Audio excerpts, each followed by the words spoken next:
शायद सत्संग में याद हो, एक बार सुनाया था। ये बहुत प्रिय संत के द्वारा बताई हुई बात थी कि एक बहुत बड़े डॉक्टर थे जो विदेश से, अमेरिका आदि से डॉक्टरी से, बिल्कुल नास्तिक स्वभाव। जब कभी किसी संत की बात आती तो सीधे निंदा और गालियों से बात करते थे, अरब खरब रुपए साहब, और इतने बड़े सर्जन के डॉक्टर उनका सम्मान करते थे। एक बार किसी संत ने उनको समझाया कि डॉक्टर साहब आप बहुत बड़े हैं, लेकिन इतने बड़े नहीं कि माया के थप्पड़ को झेल जाए, इसलिए भगवान से तो नास्ते। कौन भगवान, कैसा भगवान, कहां भगवान? तो उनका एक बार जीवन में मैं स्वयं मिलूंगा आपसे आकर। संतों का स्वभाव होता है बहुत जिद्दी। एक बार मैं आपके दर्शन करूंगा आके और आपसे यही प्रश्न करूंगा। आज मैं नोट कर लेता हूं आपका प्रश्न और उत्तर मैं उस समय दूंगा आकर के। फिर कुछ वर्ष बाद हमको वृंदावन में मिले थे, शिहोम आश्रम के सामने परिक्रमा मार्ग में बैठे हुए थे, बड़े उच्च कोटि के महात्मा, बड़े छद्म भेषधारी, कोई जान न पावे। तब उन्होंने बताया था उनका कुछ समय बाद एक्सीडेंट हुआ, मेरुदंड 6 जगह से टूट गई। मेरुदंड, अब हालत जानते हो मेरुदंड टूटने वाले की क्या होती है? जिंदा मरा हुआ आदमी, मरा हुआ तो ठीक है, लेकिन जिंदा मरा हुआ आदमी, जब उनको ये पता चली वो गए अस्पताल में, कहा डॉक्टर साहब पहचाना? रो पड़े, धीरे से बोले बचा लो। तो कहा अब तो गुंजाइश नहीं है, अब तो अकर्म लागू हो गया, अपना दंड देने में अब नहीं हो सकता। अब एक बात कहूं, अंतिम बना लो अगर तो नाम जपना। बोले बोल दो, कुछ भी नाम बोल दो, कुछ भी बता दो। अब मैं मान गया कि कोई ईश्वर है जिसके आगे किसी की नहीं, अब मैं किसी काम का नहीं रह गया। मेरी सब पढ़ाई लिखाई डॉक्टरी व्यर्थ हो गई, मेरा जीवन अब मृत्यु शैया पे पड़ा है। बोले अब बोलो राम, अब बोलो। हमें लगता है डॉक्टर के ऊपर बहुत कृपा पहले से ही हो गई थी, तो ये परिस्थिति आई और अंतिम बन गया।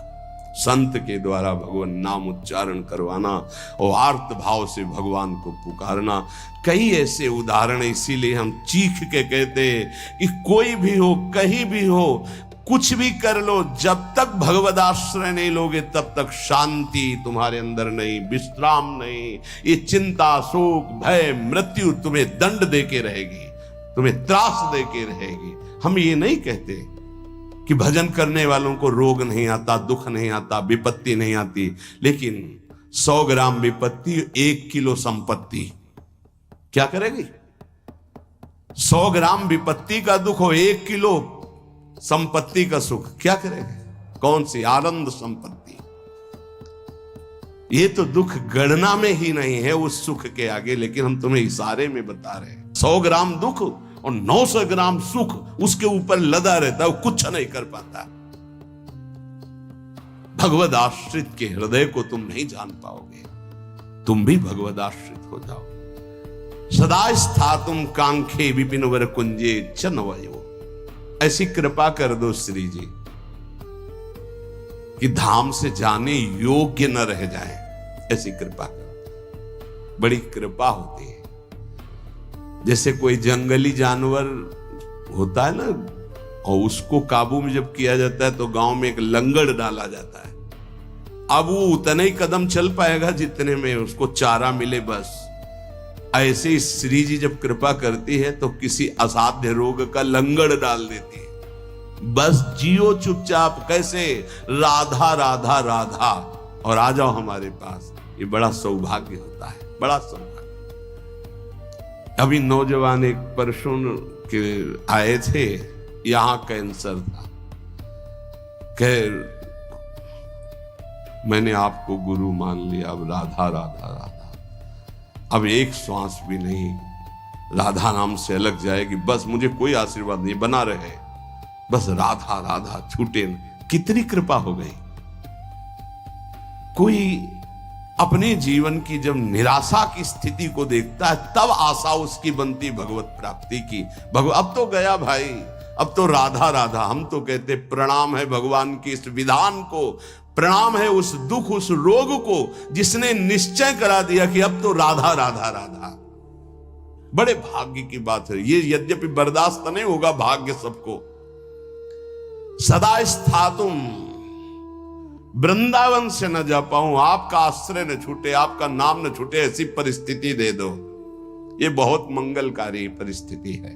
भगवान कृपा करे भोग लायक न रह जाएं, भगवान कृपा करे जगत लायक न रह जाएं, भगवान कृपा करे हमसे कोई प्यार न करे। बर्दाश्त होगी ये बात? एक हो गया ऐसी कृपा में सुनना भी नहीं। हमारी आकांक्षाएं जगत की है, ये जरूर सुनना। यही हमारे जीवन की दुर्दशा है जो हमको प्रभु से विमुख किए हैं। एक बार हम एक संत भगवान के मुख से सुना कि असाध्य रोग भगवान की विशुद्ध कृपा से प्राप्त होता है। यह साध्य रोग नाता तो साधन का अहम बना रहता, मानते कि साधना ठीक थी, लेकिन उसका परिणाम वो नहीं होता जो आर्त भाव में हुआ, जो असहाय अवस्था में हुआ, जो अकिंचन अवस्था में। कोई एक व्यक्ति पानी देने वाला नहीं, एक वस्तु नहीं, आर्त भाव। आप समझ गए कि मैं गया, उसी ने कृपा की, उसी कृपा का आज आप लोग रसास्वादन कर रहे हैं। यद्यपि किसी योग्य नहीं, किसी योग्य नहीं, ना पढ़ा लिखा ना उतना, कुछ नहीं, केवल बस ऐसा है कि जैसे पारसमणि छू गई लोहे पे तो चमक पड़ा, सोना बन गया। वो उस लोहा जंगहा किसी के काम आने वाला नहीं था। श्रीपाद कह रहे सदा स्थातुम, स्वामिनी ऐसा कुछ कर दो कि ये शरीर किसी योग्य न रह जाए, आपके धाम में ही पड़ा रहे। बड़ी कृपा है उनकी। कृपा का स्वरूप हम देखा कैसे कृपा निकालती है। बिल्कुल विषय में लगे हुए हैं, एकदम निकाल के ऐसा भगवदाकार वृत्ति जो वर्षों में नहीं होती साधना से, वो मिनटों में कर देती कृपा। हमने देखा, प्रमाण देखा। वो अज्ञानी जीव नहीं जानते हैं उस कृपा को। कृपा एक क्षण में भगवत प्राप्ति करा देती, एक क्षण। साधना तो असाधनों का त्याग करने के लिए होती, कृपा के लिए साधन असाधन कुछ मतलब। बाढ़ आई तो सब बहा के ले गई। ये कृपा बाढ़ है। श्रीपाद कर रहे ऐसी कृपा कर दो कि मेरा जीवन सिर्फ वृंदावन। क्यों वृंदावन में ही? क्यों? ऐसा क्या खास बात है? केवल भगवत प्रेम प्राप्ति वृंदावन से हो सकती है। मोक्ष प्राप्ति तो काशी में भी हो जाएगी। प्रेम प्राप्ति ये वृंदावनेश्वरी। ये हम अपने छाती की बात कहते हैं। अगर तुम समझ पाओ, हमसे पूछो प्रमाण, तो हम इसीलिए छाती शब्द बोला है। यहां जब शरीर छूटता है तो वृंदा सखी, जैसे अभी इशारा हुआ था ना, इसमें निदेशात संप्राप्तो वर युवत युग्मम प्रिवहु। दो सखियों को आदेश किया, सब सखियों को बुला और पुष्पांजलि अर्पित करो। इशारा हुआ वृंदा सखी का, लताओं को इशारा हुआ, झंकृत। ऐसे ही यहां वृंदा सखी इशारा करती है। ये जीव हमारे तत्काल सहचर्या आती, और जिसने जीवन भर राधा राधा पुकारा है, यहां शरीर छूटता है तो स्वयं श्री जी आती है। ये हम छाती की बात कह रहा हूं, स्वयं श्री जी आती है। क्योंकि कुछ बातें ऐसी होती है जिनकी सामर्थ्य नहीं जबान से कह सकूं, वो छाती में छुपी ही रहती है। इसलिए तुम्हें बात बता रहा हूं। यदि आप किसी योग्य ना होना और आपको लगे कि मुझे भगवत प्राप्ति करनी, तो धाम आके पड़े रहना, भगवत प्राप्ति पक्का। पड़े रहना धाम में। जब आपको लगे कि मेरी क्षमता खत्म हो चुकी, अब मैं किसी काम का नहीं रहा, भगवत प्राप्ति का कोई संभावना भी नहीं मेरे अंदर, तो यहां पड़े रहना, भगवत प्राप्ति हो जाएगी। श्रीपाद करे सुखम पश्ये क्रीड़ाम। अगर आपने ये ऊपर वाला नियम ले लिया, प्रिय त्वाम मामंगी कुरु, प्रिया जो मुझे अंगीकार कर लो, शरणागति प्रदान कर दो मुझे, मैं आपकी शरण में हूं। बहुत कृपालु लाडली है। बहुत प्रतिकूलता कृपा से मिलती है, बहुत प्रतिकूलता। श्री सुधाने जी के बार बार श्लोक, कब ऐसा होगा, कब ऐसा होगा? गायन करते एकदम शिथिलता हो। तुम मां मंगी को मुझे स्वीकार करो, प्रिय अर्जुन स्वीकार। वो शाम जीवन की वो शाम थी जो भगवान कृपा करके हर साधक को प्राप्त हो, हर साधक को, हर जिज्ञासु को, हर प्रेमी को ऐसी शाम प्राप्त हो जिस शाम में विश्राम मिल जाए। हे तू मेरा, मेरे लिए ही तो साधना होती है। मैं जब कह रही तू मेरा, फिर तेरे को क्या चिंता। अब जैसे कोई युवराज पद पर अभिषिक्त हो जाए तो उसे कोई संशय थोड़ी रहता है। ऐसे ही हर समय आनंद मस्ती रहती, भयंकर पीड़ा की स्थिति में भी मन नाचता रहता है, केवल एक बात के लिए कि मेरी स्वामिनी ने मुझे स्वीकार कर लिया। इसीलिए मन से, प्राणों से, रोम रोम से केवल एक बात है, राधा राधा राधा। ये हम किसी पक्षपात की बात नहीं कह रहे, आप मान लीजिए, फिर आप देख लीजिएगा, आप मान लीजिए। बहुत बड़ी बात कह रहा हूं बार बार हृदय से। हमारी स्वामिनी का ऐसा स्वभाव, ऐसा प्रभाव अद्वितीय है, ना ऐसा सुना, न देखा, ना अनुभव किया। सुखम पश्ये क्रीड़ाम प्रणय रस युक्ताम ही युवयो।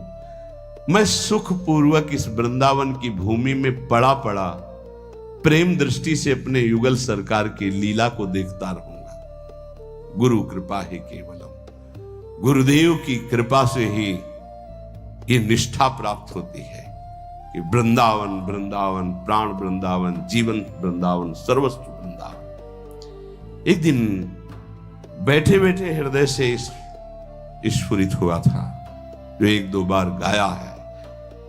ये हृदय की पूरी मनन की हुई बात आपको जो एक दो बार पद गा करके सबको सुना, ये हृदय से केवल है।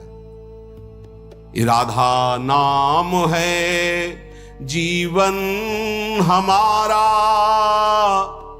राधा नाम प्राण आधार है, राधा नाम है कर्ता विधाता, ये राधा नाम पालनहार है। राधा नाम सबका पूज्य है, राधा नाम का पूजन करे, राधा नाम के ही ध्यान से हम शुद्ध अपना मन करें। राधा नाम के जप ध्यान से प्रेम बढ़ता जाएगा,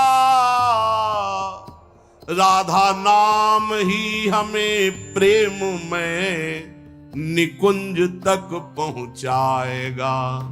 इस पूरा जीवन का सार, ये हमारा जीवन है, ये प्राण है, यही हमारा कर्ता, यही हमारा विधाता, विधान बदलने वाला है, यही हमारा सर्वस्व है, यही हमें निकुंज तक पहुंचाएगा। विश्वास कर लीजिए। पड़ा रहूं इस रज में, राधा राधा पुकारता रहूं। कैसी इस रज की महिमा। श्री भट्ट देवाचार्य जी कहते हैं, अगर इस रज के बाहर संपत्ति की तो बात जाने दो, हरि भी खड़े होंगे तो आंख उठा के नहीं देखूंगा। विपिन राज सीमा के बाहर हरिहु को न निहार, रे मन वृंदा विपिन निहार। उपासक सर्वत्र सगुण निराकार की भावना में विराजमान वृत्ति के द्वारा सम हो जाता है। सगुण निराकार जैसे राधा वल्लभ, यह हमारा रूप है आराध्य का, लेकिन मुझे दिखाई नहीं दे रहा, सर्वत्र वही है। हम भावना करते हैं अव्यक्त रूप से, निराकार रूप से, सगुण निराकार। सगुण हमारे प्रभु राधा वल्लभ जी, आकार ये सब हैं, लेकिन इनके अंदर वो विराजमान हैं। यहां से संसार से जीवन मुक्त अब समिट गई पूरी ममता अपने प्रिया प्रीतम के चरणों में, तब ये प्रेम का प्रादुर्भाव होता है। भगवान से मनाना चाहिए कि हमारी बुद्धि को नष्ट कर दो। ये जो बहुत ज्ञान विज्ञान चलती है बुद्धि, प्रभु बस इसको इतना कर दो कि राधा राधा राधा राधा राधा, बस इतने में स्थित हो जाए, ना कोई तर्क आवे और ना कोई हमारी जानकारी की इच्छा रह जाए। उपासक के अंदर प्रश्न की धरा ही नहीं होनी चाहिए। जो हमको मिला इसके आगे हमको जानना ही नहीं चाहते, उससे सब कुछ प्रकट हो जाएगा। सच्ची मानिए, जीवन में कभी किसी से प्रश्न नहीं हुआ, कभी किसी से, गुरुदेव के सिवा, वो भी उपासना संबंध से। वैसे गुरु कृपा से सब प्रश्नों का समाधान होता है, वो मिलान के लिए। वेदांत कहता सर्वम खलमिदम ब्रह्म, तो प्रेम उपासना क्या कहती है? तो बोले सर्वान वस्तुतया निरीक्ष परम स्वाराध्य बुद्धिर्मम। तो ठीक है, हम इतनी जगह दर्शन करने जाते हैं, सब जगह प्रभु के अलग अलग नाम हैं, रूप वही वंशीधारी हैं, फिर मना क्यों किया जाता है? नहीं, कोई मना नहीं है। तो फिर हम वहां भावना क्या करें? हमारे राधा वल्लभ लाल जब इस कुंज में गए तो ये नाम पड़ गया, इस कुंज में गए। बस जो प्रश्न हमको उपासना संबंधी, बस अपने उपास्य देव में किसी भी तरह का तर्क कभी उपस्थित नहीं हुआ। उपास्य देव की उपासना को पुष्ट करने का प्रश्न, उपासक के अंदर कोई प्रश्न नहीं रहना चाहिए। जो मंत्र और नाम मिला है, समस्त समाधानों का समाधान है। अनन्य ममता विष्णुर प्रेम संगीता। हमारी जो अनन्यता है वो पहले व्यापक तत्व में हो जाए, समाधान तभी प्राप्त होगा। ध्यान रखना, एक भी सृष्टि में कोई भी अगर हमारे प्रभु से अलग हमारी दृष्टि और व्यवहार में रहेगा तो भगवत प्राप्ति में बाधा रहेगी। इतना बड़ा खेल है। अनन्य ममता विष्णुर, विष्णु माने व्यापक। जो हम आराध्य देव का नाम स्वीकार किया गुरु प्रताप से, राधा वल्लभ लाल, वो राधा वल्लभ लाल विष्णु माने व्यापक। अनन्य ममता, हमारी ममता राधा वल्लभ लाल जी के चरणों में, और वो व्यापक, सब में वो व्यापक है। प्रेम संगीता, इसी से प्रेम का स्फुरण होगा। पहले सब में बराबर। हरिवंश नाम लीजिए अजात शत्रु सदा। देखो भला ऐसा है? ऐसा नहीं, इसीलिए नाम जपने पर भी नाम का रंग नहीं आ पा रहा, क्योंकि इससे नामापराध बन जाता है। किसी भी देवता की निंदा करना, भगवान शिव हरि में भेद रखना, संत वैष्णव गुरुदेव की निंदा करना, वेद के शास्त्रों के गुरु उपदेश के प्रतिकूल चलना, ना सुनने वाले को भी, ना चाहने वाले को भी, अश्रद्धालु को भी उपदेश करना,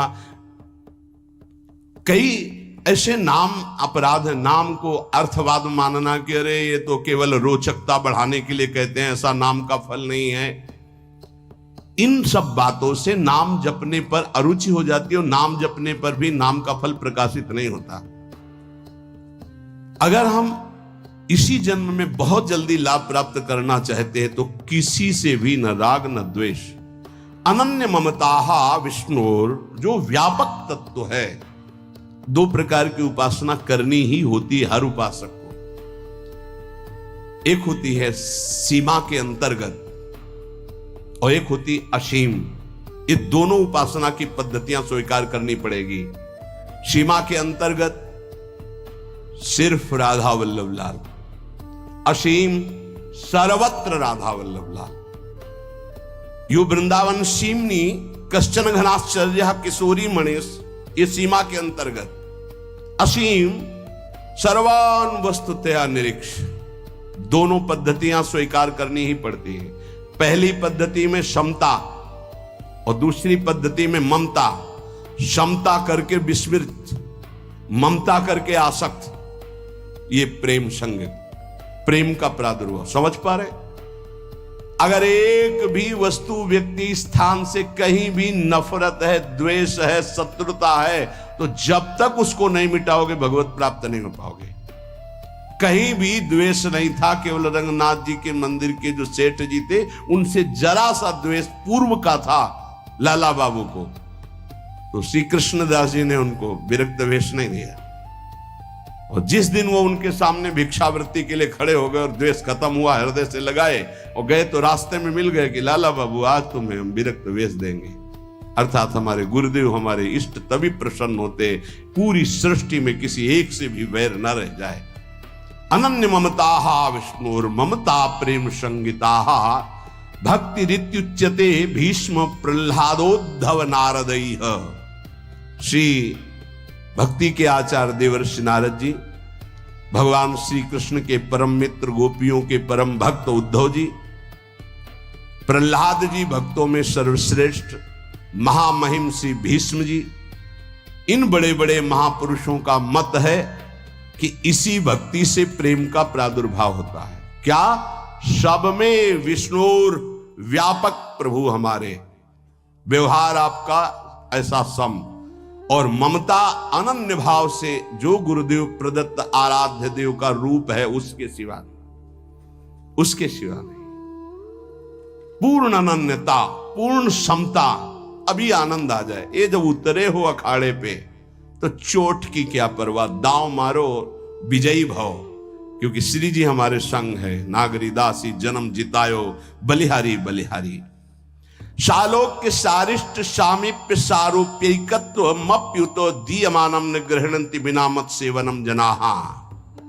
पहला भक्ति का स्वरूप और दूसरा निष्कामता का स्वरूप। उस उपासक में जो अनन्य ममता अपने आराध्य देव में करता है, उसको इस लोक के भोग, परलोक के भोगों की तो बात जाने दो, मुक्तियों की भी इच्छा नहीं रहती। तो चलो हमारी स्थिति ऐसी नहीं, लेकिन हमें अपनी इच्छा को शासन में तो लेना पड़ेगा। अगर इच्छाएं बढ़ती गई तो तुच्छ इच्छाएं हैं, ये कहां हमें मुक्त होने देंगी, कहां हमें भक्त होने देंगी। जबकि शालोक्य, भगवान के समान लोक का वैभव प्राप्त हो जाना। जैसे सुदामा पुरी बन गई तो सुदामा जी ने उस पुरी का भोग नहीं किया, पत्नी से कहा तुम्ही ने भेजा था, तुम ही इसका भोग करो, हम तो भिक्षावृत्ति से वैसे ही जिएंगे जैसे अपने प्यारे श्री कृष्ण के लिए जीते थे। शालोक्य नहीं स्वीकार किया। शारिष्ट, भगवान के समान ऐश्वर्य, विभूतियां, बल, विक्रम सब जागृत हो जाना। सामीप्य, भगवान के समीप भगवत स्वरूप धारण करके विराजमान रहना। सायुज्य, भगवान में समा जाना। जैसे तरंग जल में लीन हो गई, कोई भी मोक्ष नहीं चाहता। भक्त तो चरण दासता के सिवा कोई सुख नहीं चाहता। ना भगवान के समान रूप धारण करके, भगवान के समान ऐश्वर्य धारण करके, भगवान के समान लोक, भगवान के समान वैभव, भगवान में लीन, ये कुछ नहीं चाहता। सालोक्य सारिष्ट सामीप्य सारूप्यैकत्व मप्युत दीयमानम, अधिकार हो गया वो जो चाहे मोक्ष प्राप्त कर ले। न गृह्णन्ति, नहीं चाहिए। क्या चाहिए? सेवनम जनाहा, केवल सेवा आपकी बस, ना मुझे और नहीं चाहिए, ये पांचों मोक्ष नहीं चाहिए। कैवल्य परम पद स्वरूप बोध महापुरुष को मिलता है। भक्तिवान कैवल्य परम पद का अधिकारी स्वयं हो जाता है, क्योंकि स्वरूप बोध, भगवान के दर्शन और स्वरूप बोध एक ही साथ होता है। मम दर्शन फल परम अनुपा, जीव पाव निज सहज स्वरूपा। और यहां तो भावदेह की प्राप्ति आचार्य कृपा से पहले ही हो जाती है। अलग अलग उपासना का खेल है। जैसे भाव से आप भजन कर रहे हो, आपको स्वरूप ज्ञान भी नहीं है, खूब नाम जप कर रहे हो, विकल हो प्रभु के लिए, कोई मैं कौन हूं क्या हूं कोई मतलब नहीं, तो भगवान दर्शन देंगे, जे ही दर्शन देंगे स्वरूप बोध हो जाएगा। प्रेम उपासना में जे ही प्रियाजु से आसक्ति बढ़ती है तो आचार्य चरण भावदेह प्रदान कर देते हैं, वहां स्वरूप पहले ही बोध हो गया। वो केवल परम पद का अधिकार प्राप्त करके उसका त्यागी प्रेम मार्ग में आगे बढ़ जाता है। सच्चिदानंद प्रभु के भजन में कैसे भी लग जाओ, मंगल ही मंगल है। इसके लिए तुम्हें थोड़े दिन यत्न करना जरूरी है, प्रयास करना जरूरी है। प्रारंभ में कहने लगते हैं मेरे से भजन नहीं होता, तो भजन तो सिद्धों से होता है, तुम्हें कैसे होने लगेगा? तुम्हें करना पड़ेगा। लोभ जगाओ सत्य वस्तु की प्राप्ति के लिए, सब कुछ मिल जाएगा। जैसे लोग, अज्ञानी लोग कहते हैं तुम कहते हो तो नाम जपने से हमें भोजन मिल जाएगा क्या?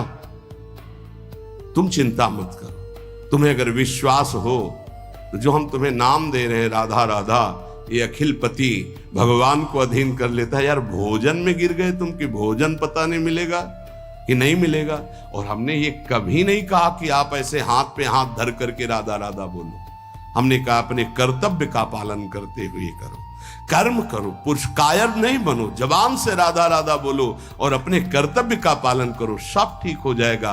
कर्तव्य कर्म से तुम्हें व्यवहार सामग्री मिलेगी और राधा नाम तुम्हें परमार्थ में बलशाली बना देगा। लेकिन ये अज्ञानी जीव समझते नहीं। एक बार भगवान शंकराचार्य जी आद्य गुरु, वो गंगा के किनारे देखा कि दो मछुआरे ऐसे समाधि लगाए मानो बैठे हो, बड़ी एकाग्रता से। वो बंसी जब डाली जाती है वैसे, और जरा सा हिली तो ऐसे। तो गए भैया कितना समय बैठते हो? बोले सुबह से शाम तक महाराज। क्या मिलता है? महाराज कुछ मछलियां मिल जाती हैं, बेचते हैं, परिवार का पोषण होता है। कितने रुपया मिलते हैं? बोले इतने मिल जाते हैं। बोले ठीक है, इतना रुपया तुम्हें देंगे, भोजन देंगे, वस्त्र देंगे। 4 मठों की स्थापना उस समय हो चुकी थी। चलो मठों में विराजमान हो और नारायण नारायण का कीर्तन करो, बढ़िया भोजन मिलेगा, वस्त्र मिलेगा। महीने में इसके अनुपात से, रोज के अनुपात मछली मारना बंद करो। चले गए, बैठा लको करो नारायण नारायण। बैठ गए, उनके सामने तो शुरू किया नारायण नारायण, और जो ही हो गए सो भाग गए। फिर मछली मारने लगे। फिर भगवान शंकराचार्य जी गए और उनका तुम भाग क्यों आए? बोले अपना भोजन और अपना पैसा ये सब आप रखो, हमसे वो नहीं होगा। हमें जो सुख मिलता है मछली मारने में, उन नारायण नारायण। अब वो साधक तो है नहीं। बोले हमको नहीं चाहिए तुम्हारा भोजन और रुपया। समझो, आप खिलवाड़ मत समझे। हर सुख सुविधा प्राप्त होने पर भी मन को रोक पाना, ये बड़े बहादुर हैं, ये बड़े वीर हैं जो श्री जी के लिए अपने समस्त संबंधों को स्वाहा करके और आगे कदम बढ़ा रहे। खिलवाड़ ना समझो। उनको कहा गया कि तुम्हें मछली मारने से जितना मिलता है प्रति महीने मिलेगा, कोई चिंता नहीं, खाओ पियो, नारायण नारायण बोल। नहीं कर पाए, क्योंकि मना स्थिति जब तक राजी नहीं तब तक कैसे हो सकता। मना स्थिति को प्रभु में राजी करने वाले, इसीलिए सतरत सतरत सा लोकांतारित। तो आप सबसे प्रार्थना है, भजन सिद्धों का होता है, साधकों का नहीं। साधकों को प्रारंभ में बिना रुचि के, बिना भाव के, बिना स्वाद के भजन करना पड़ता है, और भजन ही हमारे जीवन को परम सुख में पहुंचाएगा।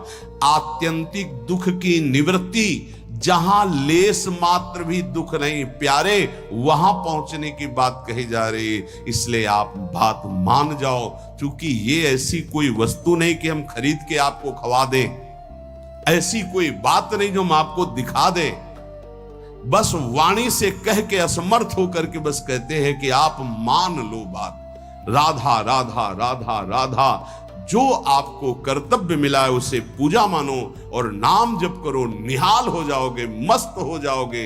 कोई भी तुम्हें परास्त नहीं कर पाएगा, हारते हुए भी जीत जाओगे, और अगर प्रभु से विमुख रहे तो जीतते हुए भी हार जाओगे।